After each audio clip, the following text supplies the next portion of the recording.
બધા એક સાથે જવાબ આપો. અને બીજું શું યાદ રાખવું? લાઈફના R for I for C for compression.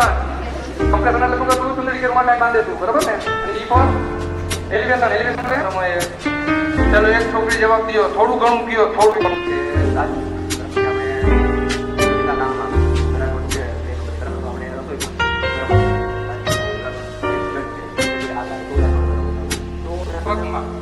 બરાબર છે. આ રીતે બાંધી દે એટલે આનાથી શું થાય? એક જે એનું હાડકું ફ્રેક્ચર થયું છે એ જગતું ઓછું થઈ જાય, એટલે દુખાવો કેટલો ઓછો થઈ જાય?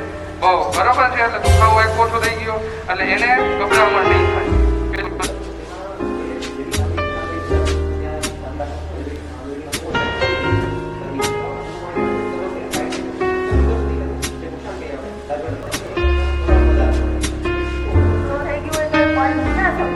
બરાબર છે. ડોક્ટરોને ખબર પડે કે ભાઈ અહીંયા પલ્સ બીપી લો થઈ ગયું, ડોમિનેટિંગ હેડ હોય, બરાબર? પલ્સને લોક કરી અને એની ચેસ્ટ ઉપર કમ્પ્રેશન આપવાના ચાલુ કરવાના. બેસિકલી આ તમને દેખાય એના માટે ટેબલ ઉપર છે, બાકી નીચે હોય વ્યક્તિ, બરાબર છે. ઢીંચણથી વળીને બેસવા.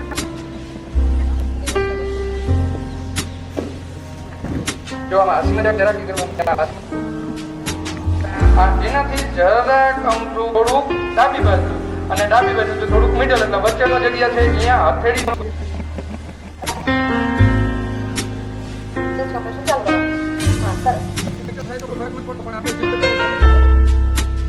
પછી શ્વાસ ચેક કરવાનો, પછી ચેસ્ટ કમ્પ્રેશન ચાલુ કરવાનું.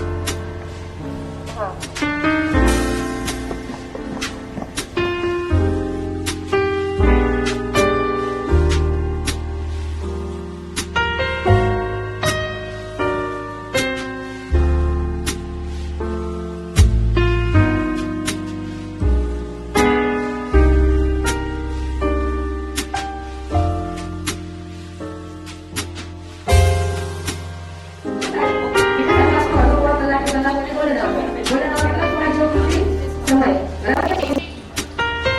અક્ષરધામ હોસ્પિટલ તરફથી અત્રે આપણી કલામાં આપણી વચ્ચે ઉપસ્થિત થઈ આપણે